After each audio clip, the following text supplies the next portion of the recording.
Psychology has always been interested in how people behave in relationships, including their romantic relationships. Psychology experiments have revealed some of the secrets to what draws us to certain people, and how we interact with those people when we're already in love. Here are fascinating facts about love and relationships that you should know about, no matter what kind of relationship you're in, or hope to be in. Throughout our lives, we are drawn to people who offer us intimacy and a sense of belonging.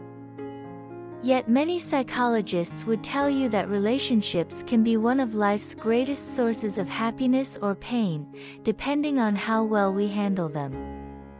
If you want to make sure your relationship makes you happy, and not miserable, here are some psychological facts about love and relationships you should keep in mind. Most people tend to choose partners similar to themselves. According to research by psychologist Robert Zajonc, most people marry someone with similar personalities and backgrounds. While opposites do attract from time to time, it is usually only for short periods of time. Think honeymoon phase. Over time, most couples seek similarities between each other. All of us have certain quirks and tendencies, from small things like our personalities to large things like our politics. When we're in love, we tend to overemphasize these similarities, like downplaying differences in appearance or relishing common interests. It's important to remember that any partner is bound to frustrate you as much as they thrill you. It's unrealistic and unwise to expect someone else, even a loved one, will fulfill every desire and dream you have. After all, there are plenty of things about yourself you don't always enjoy. A study published in Social and Personality Psychology Compass found that people view romantic rejection as a threat to their sense of self. Specifically, they feel anxiety about their ability to obtain future partners, which creates stress and conflict within relationships. Being single isn't fun for anyone, but there are ways to make yourself feel more confident during breakups, so you can get over your ex faster. Some of these tactics include surrounding yourself with friends and family who are supportive and telling yourself you have what it takes to find love again. If you want to know how to stop being jealous of your ex, focus on improving yourself and spending time on activities that bring you joy. We're irrational when we fall in love. When we fall head over heels for someone, our judgment is impaired by chemicals like dopamine and norepinephrine. We literally become addicted. These hormones affect parts of our brain responsible for controlling our emotions and impulses, so falling in love makes us vulnerable to obsessive thoughts about our significant other. Being a part of something is an innate human desire, and feeling like we belong to a group or community can have positive effects on our psychological well-being. That's why, in relationships, whether platonic or romantic, it's important to make people feel like they belong with you. After all, happy couples tend to be those that make their partners feel welcomed and wanted. Still, finding ways to bring others into your life isn't always easy. It takes time and effort to learn how to create a sense of belonging for someone else, but it's worth it if you want to have meaningful connections. The following are some things that will help you do just that.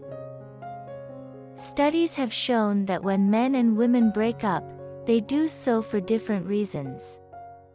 When women break up with their partner, they tend to cite being too sensitive as a reason for why it didn't work out, whereas men tend to say their relationship ended because of physical distance. This difference in style also shows up in how people view romantic movies and films. Women are more likely to be upset by a breakup scene, while men focus on particular elements of strength or failure. As these examples show, gender differences often manifest themselves in various ways, and sometimes even during times of crisis like breakups.